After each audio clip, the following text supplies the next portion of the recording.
तबलीगी जमात मुसलमानों की एक बड़ी ताकत है, लेकिन अफसोस के तबलीगी जमात में अंदरूनी इख्तलाफात इंतशार की वजह से ये ताकत कमज़ोर पड़ती हुई दिखाई दे रही है।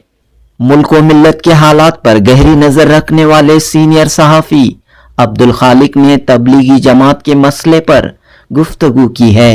रोज़नामा पासबान में शाया अपने कॉलम और मैं देखता चला गया में अब्दुल खालिक लिखते हैं, तबलीगी जमात के ज़िम्मेदारों से अपील। मैंने देखा गुज़िश्ता दिनों बेंगलुरु के कुद्दूस साहब ईदगाह में तबलीगी जमात का इज्तिमा हुआ।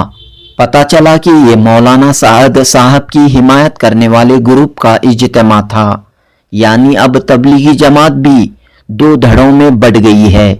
एक मौलाना साद साहब निज़ामुद्दीन ग्रुप और दूसरा शोरा ग्रुप।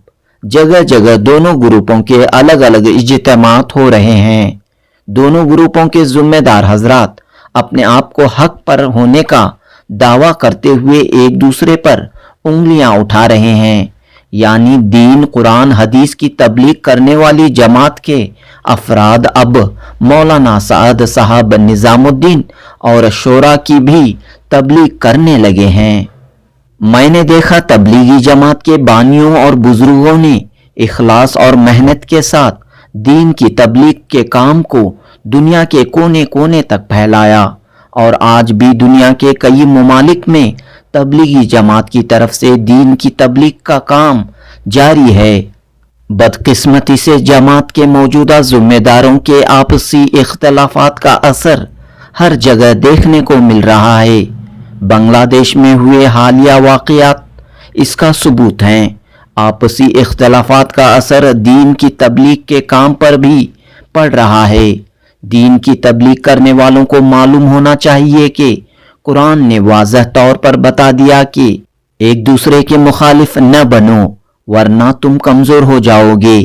कुरान का ये पैगाम सिर्फ तबलीगी जमात वालों के लिए ही नहीं बल्कि पूरी उम्मत मुस्लिमा के लिए है। मोहतरम अब्दुल खालिक लिखते हैं, मैंने देखा आज मुसलमानों को मुश्किल हालात का सामना करना पड़ रहा है। इस्लाम दुश्मन ताकतें मुसलमानों के सर पर खड़ी हैं।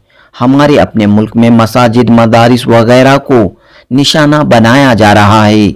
यूनिफॉर्म सिविल कोड के नाम पर शरीयत में मुदाखलत की कोशिश हो रही है। इन हालात में हमारे अंदर गैर ज़रूरी इख्तलाफात और इत्तेहाद का न होना शर्मनाक बात है। याद रखें, हमारे अंदर इत्तेहाद न हो तो हमारी तादाद ज़्यादा होने के बावजूद हमारी आवाज़, हमारी ताकत बेअसर समझी जाएगी। इत्तेहाद न हो तो ज़िल्लत व रुसवाई का सामना करना पड़ेगा। इसलिए ज़ाती मुफादात को पसे पुश्त डालकर आपसी इख्तलाफात को ख़त्म करें।